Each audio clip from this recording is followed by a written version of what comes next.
में रामू, सोनू और मोनू नामक 3 दोस्त रहा करते थे। रामू एक किसान था। वो खेत में काम करके खुश रहता था। सोनू एक दूध वाला था। मोनू एक दुकानदार था। एक दिन तीनों दोस्त शहर को कुछ काम से गए। काम पूरा होने तक शाम हो गई। शाम को जब वो लौटकर गांव वापस जा रहे थे, उनको जंगल पार करके वापस जाना था। अचानक आसमान में बादल आ गए। कुछ देर तीनों दोस्त एक दूसरे से मशवरा करने लगे, फिर आगे चलते रहे। अचानक बादलों में बिजलियां कड़कना शुरू हो गई। वो डर गए। सोनू ने कहा, बाप रे, बिजली को देख रहे हो? लगता है आज तो हम जंगल में ही फंस जाएंगे। हाँ, सही कहा तुमने। आज तो ऐसे ही लगता है। बहुत रात हो चुकी है।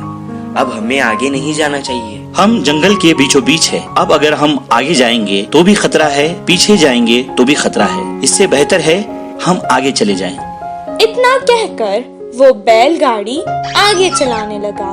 थोड़ी दूर जाते ही जोरों की बारिश शुरू हो गई। जंगल में बहुत ज्यादा अंधेरा था और ऊपर से तेज बारिश और बिजलियां कड़क रही थी। ये सब देखकर वो डरने लगे।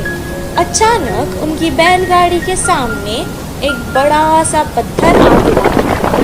तीनों बैलगाड़ी से उतर गए और एक पेड़ के नीचे रुक गए। मैंने तो पहले ही कहा था वापस चले जाएंगे। सब देखो क्या हो गया। तुमने रामू की बात मानी ना, ऐसे ही होना था। पेड़ के नीचे खड़ के वो बारिश के कम होने का इंतजार करने लगे। आसमान से एक बहुत बड़ी बिजली उनके आगे खड़कने लगी। जंगल में बहुत ज्यादा अंधेरा था और ऊपर से तेज बारिश और बिजलियां भी कड़क रही थी। ये सब देखकर वो डरने लगी। उन्हें समझ आ गया था कि ये सब कुछ किसी दुर्घटना की ओर इशारा है।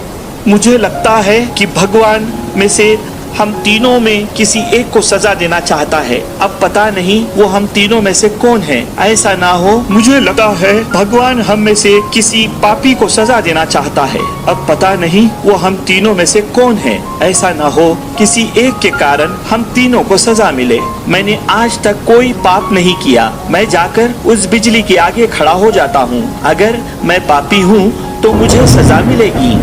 जैसा उसने कहा था उसे कुछ नहीं हुआ। वो वापस पेड़ के नीचे आकर खड़ गया।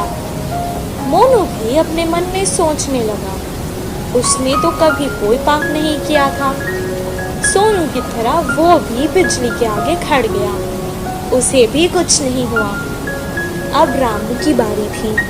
वो सोचने लगा कि बाकी दोनों तो बच गए, अब भगवान को उसे ही सजा देनी होगी। लेकिन उसने भी तो कोई पाप नहीं किया था। वो डरते डरते बिजली के आगे खड़ गया। तभी अचानक बिजली वहां से पेड़ की तरफ चली गई और पेड़ के ऊपर गिर गई। पेड़ जल गया और उसके नीचे खड़े सोनू और मोनू मर गए। रामू को कुछ देर तक समझ ही नहीं आया कि आखिर हो क्या रहा है। दोनों दोस्तों की मौत पर वो बहुत दुखी हुआ और रोने लगा। हे भगवान, ये क्या हो गया?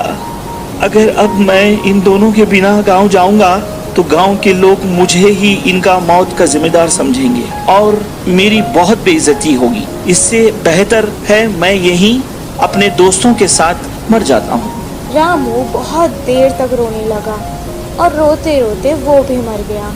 और अचानक एक देवी आकाश से प्रकट हुई और वो रामू की अच्छाई से बहुत खुश हुई, इसलिए उसने तीनों को जीवित कर दिया।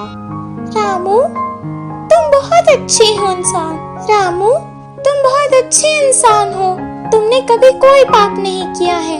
और तुम्हारे ये दोस्त सोनू, ये जो दूध बेचता था उसमें पानी मिलाया करता था और दूध को बहुत महंगे दाम पर बेचता था। तुम्हारा ये दोस्त मोनू, ये जो व्यापार करता था, ये दुकान के सामान में मिलावट करता था और बहुत महंगे दाम पर बेचता था। तुम ही बताओ, क्या ये पाप नहीं?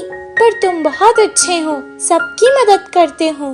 तुमने ऐसे पापियों के लिए अपनी जान दे दी। मुझे अच्छा लगा। अब मैंने खुश होकर तुम तीनों को जीवित कर दिया है। सोनू, मोनू, तुम्हारी जिंदगी का कारण आज रामू है। अपने पाप छोड़ दो और अच्छे इंसान बन जाओ। सोनू मोनू ने अपनी गलती का पश्चाताप किया और अपने आप से वादा कर लिया कि अब वो कोई पाप नहीं करेंगे, और रामू जैसा अच्छा दोस्त पाकर वो बहुत खुश हुए। तीनों बैलगाड़ी में बैठकर वापस गांव आ गए। अगले ही दिन से वो अपने अपने काम पर लग गए। सोनू अब दूध में पानी बहुत कम मिलाता था और मोनू सही दाम पर सही तोलकर बिना मिलावट वाला सामान बेचता था। इस कहानी से हमें ये शिक्षा मिलती है कि अगर हम अच्छा करेंगे तो हमारे साथ अच्छा ही होगा।